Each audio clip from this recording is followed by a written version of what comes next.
자, 안녕하세요. 베델교회 우리 청년 2부 여러분 안녕하세요. 이진희 목사입니다.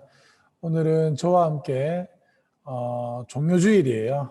종료주일이 어떤 주일인지는 잘 알고 있을 거라고 생각되어지고요.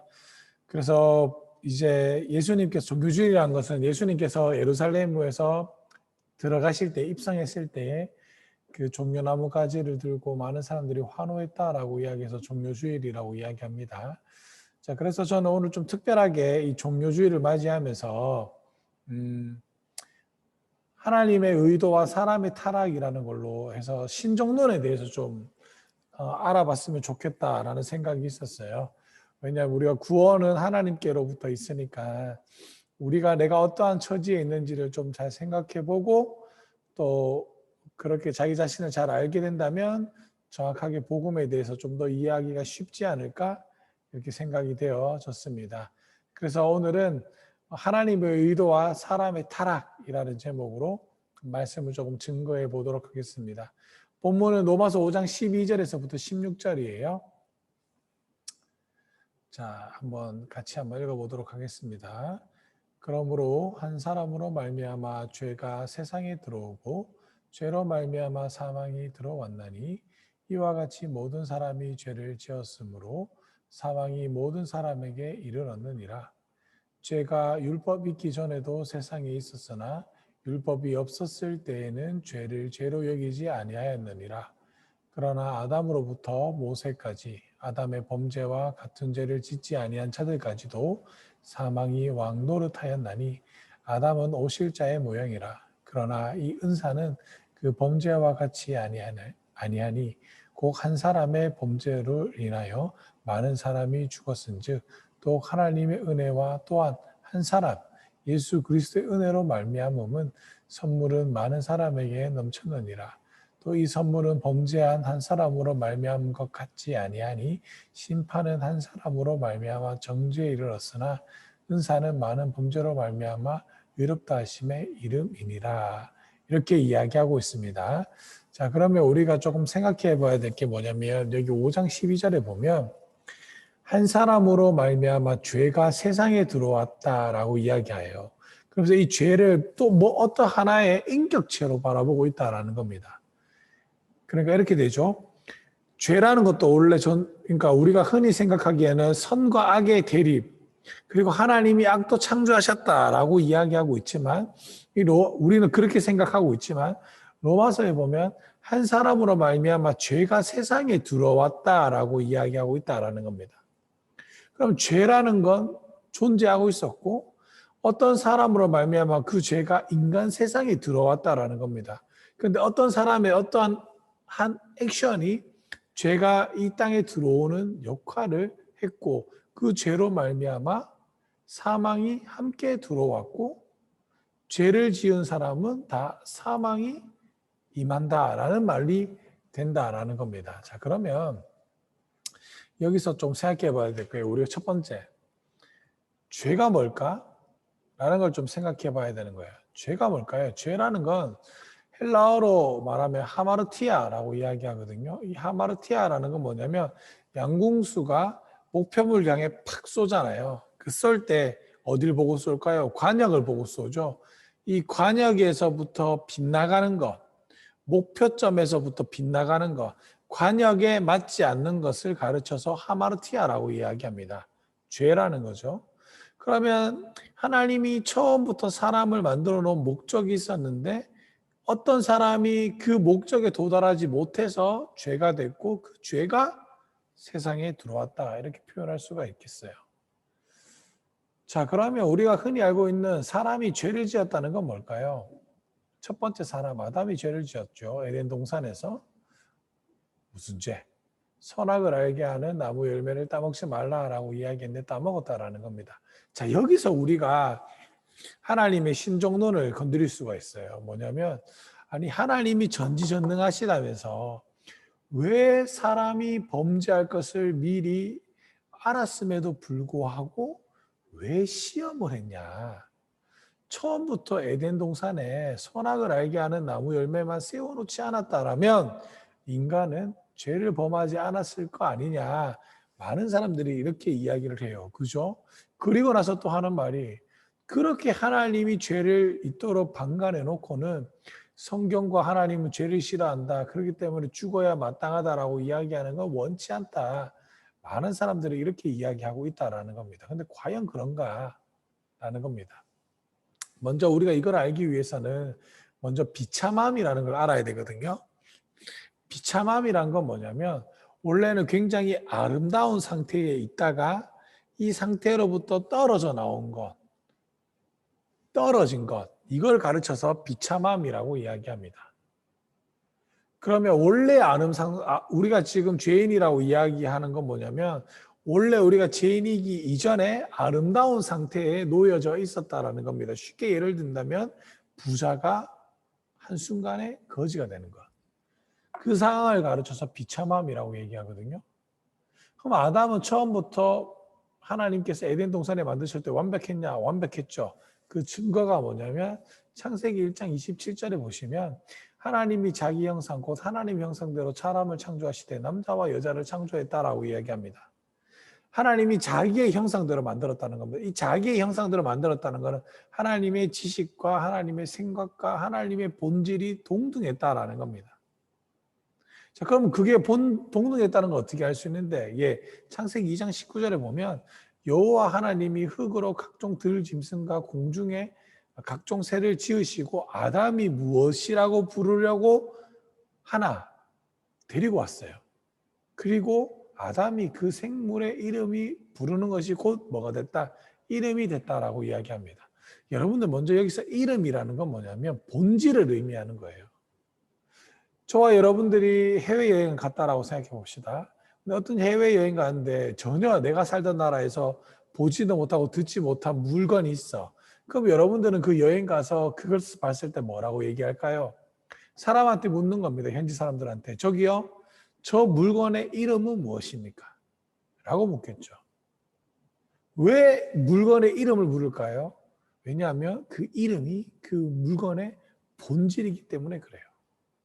자, 그러면 하나님이 아담이 어떻게 이름을 짓냐라고 보려고 데리고 왔다라는 겁니다. 그러면 하나님께서는 이 아담에게 모든 능력, 하나님의 형상대로 만들었기 때문에 하나님과 동일한 본질의 능력을 갖고 있었다라는 겁니다. 그래서 얘가 진짜로 그것을 잘 활용하고 있나 안 있나를 보기 위해서 동물을 데리고 온 거예요. 그러니까 아담이 딱 보니까 어떤 동물은 보니까 하나님이 어떠한 목적으로 이 동물을 만들었다는 게 눈에 보이는 겁니다. 그래서 아담이 예를 들어서 사자 또는 호랑이라고 이름을 붙여진 게 지금까지도 우리한테 그렇게 오고 있다라는 겁니다. 자, 어쨌든 하나님이 처음부터 사람을 만드실 때는 하나님 형상대로 만들기 때문에 완벽했다는 겁니다. 그리고 에덴 동산에서 뭘 하도록 만들어줬냐면 그 에덴 동산을 경작하게 만들었다라고 이야기합니다.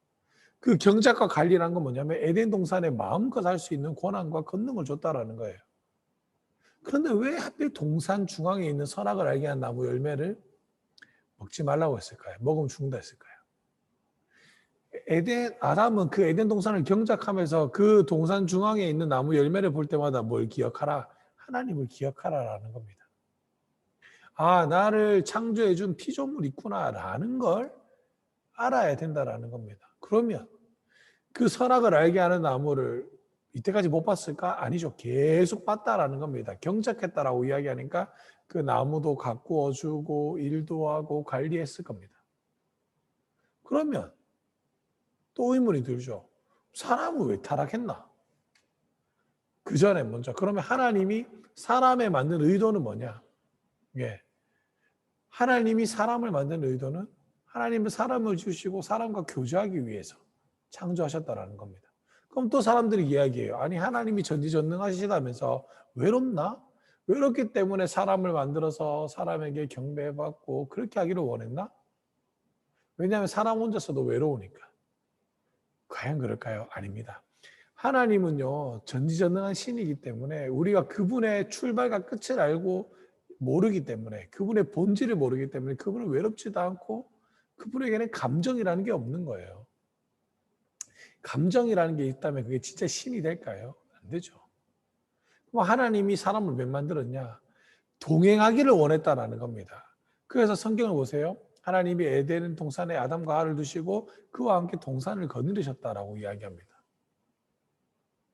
그러니까 하나님은 처음부터 사람을 만들 때 동산을 거닐 수 있을 만큼 하나님을 볼 수 있을 만큼 깨끗하고 선하고 아름답게 만들었고 또 하나님의 형상을 따라 만들었기 때문에 아담은 하나님의 의도와 능력을 정확하게 파악할 수 있는 일도 있었다라는 겁니다. 그래서 하나님과의 교제는 다른 말로 하면 언약적 관계, 신랑과 신부가 사랑하는 그러한 관계로 만들었다는 겁니다. 하나님은 에덴 동산의 모든 것을 사람에게 고난을 주셨어요. 그러면 사람이 왜 타락했냐 이겁니다. 왜 사람은 선악을 알게 하는 나무 열매를 왜 먹었을까요? 자, 봅시다. 우리는 흔히 뱀이 유혹해서 먹었다라고 이야기하는데 가만히 보세요. 창세기 3장 5절에서 6절입니다. 너희가 그것을 먹는 날에는 너희 눈이 밝아져 하나님과 같이 되어 선악을 알 줄 하나님이 아심이라. 자, 뱀이 말하는 거예요. 이걸 먹으면 너희 눈이 밝아져 뭐가처럼 된다? 하나님처럼 된다. 하나님처럼 된다는 게 뭐야? 선악을 구별할 줄 안다. 재밌죠? 지금 사람에게는 무엇이 선이고 무엇이 악인지 모른다는 겁니다. 왜? 처음부터 선으로만 가득 차여져 있었기 때문에 악이라는 걸 모른다는 거예요. 그러면 왜 악이라는 말을 왜 썼을까? 너 이거 먹잖아? 그러면 너 이제 죄라는 것을 알게 돼 라고 이야기하는 거예요. 아까 전에 우리가 말했죠. 죄라는 것은 목표물에서 빗나가는 하마르티야. 하나님은 아담에게 이 에덴 동산을 경작하고 잘 관리할 수 있도록 고난도 주시고 능력도 다 줬는데 뱀이 와서 악을 알려주는 거예요. 그러니까 여자가 어떻게 합니까? 하나님처럼 된다고? 선악을 구분할 줄 안다고? 그리고 나서 그 나무를 본즉 먹음직도 하고 보암직도 하고 지혜롭게 할 만큼 탐스럽기도 한 나무인지라. 그 여자가 오타네요. 그 열매를 따먹고 자기와 함께 있는 남편에게도 주매 그도 먹은지라 라고 이야기합니다. 우리가 흔히 알고 있고는 뱀이 꼬셔서 먹었다라고 이야기하지만 성경은 그렇지 않다라고 얘기합니다. 하와가 의지를 가지고 열매를 따먹은 거예요. 누구처럼 되려고? 하나님처럼 되려고. 그럼 우리가 또 궁금하죠. 하나님처럼 된다는 게 뭔데? 예, 내가 기준이 된다라는 겁니다. 하나님이 말했어요. 이거 먹으면 죽는다. 하나님이 기준을 세워준 겁니다. 나도 기준을 세우고 싶다라는 거예요. 그게 곧 하나님입니다. 여러분들 친구와 부모와 동생과 남편과 애인과 왜 싸우나요? 내 말에 공감을 안 해주니 싸우는 겁니다. 내 말을 맞고 네 말은 틀리다는 거예요. 그러니 싸우게 되는 겁니다. 그게 내 안에 죄악, 원죄가 있다는 거예요. 그 원죄가 있다는 건 내가 곧 하나님이다 라고 이야기하고 있는 겁니다. 이 사람은 스스로 의지를 가지고 타락했다는 거예요.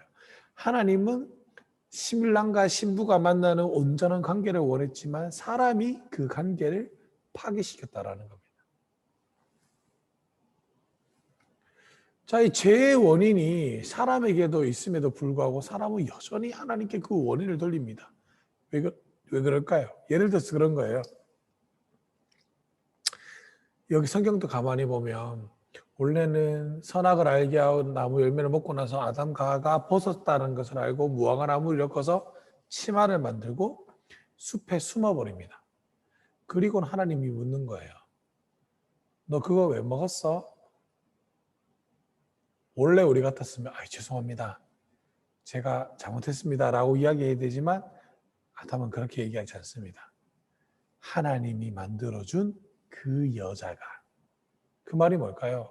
하나님이 만들었기 때문에 그 여자가 그래서 먹으라고 해서 먹은 겁니다. 만약에 하나님이 그 여자를 안 만들었다면 죄를 지을 리도 없었죠. 이렇게 얘기하는 거예요.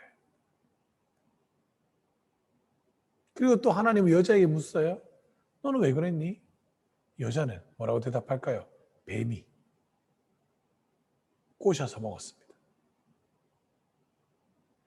우리가 또 지금 그렇지 않다는 걸 알았음에도 불구하고 우리는 여전히 그 원인을 하나님께 돌립니다. 그래서 어떻게 얘기하냐면 계속 얘기해요. 이거를 그렇다라고 얘기해줘도 그러면 하나님이 전지전능하시다면서 왜 자꾸 에덴 동산에 선악을 알게 한 나무 열매를 왜 만들었냐고 이렇게 계속 얘기를 해요. 전형적인 죄인의 특성인데 말이죠. 자, 그래서 또 나온 게 뭐냐면 예정론의 오해예요. 예정론.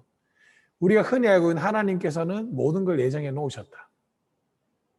그래, 하나님께서 모든 걸 예정해 놓으셨다면 하나님께서 처음부터 아담과 하와가 범죄할 걸 알았는데 왜 했냐? 이걸 계속 얘기하는 거예요. 자, 근데 우리가 흔히 알고 있는 예정론에 대해서 좀 살펴봐야 되는데요. 예정론은요, 도깨비 방망이가 아니에요. 뭔가 치면 뚝딱뚝딱 나오는 게 아니라고요. 우리가 말하는 하나님께서 말하는 예정론은 구원과 관계되어져 있고요. 이 운명론이라는 것은 숙명론이라고 말하는데 태어날 때부터 그 운명이 정해져 있다라는 겁니다. 그러니까 이렇게 얘기하는 거예요. 아, 나는 안 돼. 나는 열심히 해봤자 하나님이 이렇게 안 되도록 해놨는데 내가 뭐 하려고 해? 이렇게 얘기하는 겁니다. 그게 운명론이에요. 하지만 예정론은 그렇지 않습니다. 하나님의 예정론은 뭐라고 얘기했냐면 모든 것이 협력하여 선을 이루리라 라고 얘기하는 거예요. 그 책임이 누구에게 있냐면 하나님께 있다라고 얘기하는 겁니다. 하지만 운명론하고 숙명론은 책임이 누구한테 있느냐? 나에게 있다라는 겁니다. 내가 이렇게 해도 안 돼. 안 되는 거야. 왜? 하나님이 정해놨기 때문에. 진짜 말도 안 되는 소리죠. 근데 많은 사람들이 이렇게 얘기하고 있다라는 거예요. 사랑하는 청년 이부 여러분들, 운명론하고 예정론하고 헷갈리면 안 돼요. 예정론은 구원과 관련되어져 있다는 겁니다. 하나님은 모든 것을 쫙 이루어서 선이라는 궁극적 구원이라는 것을 이루고요. 운명론이라는 것은 내가 태어날 때부터 이렇게 정해져 있기 때문에 그렇게 흘러갈 수밖에 없다라고 얘기합니다. 그래서 사람이 노력도 안 하고 아무것도 안 하는 거예요. 이게 운명론이고 숙명론이라는 겁니다. 우리 기독교는 그렇지 않습니다.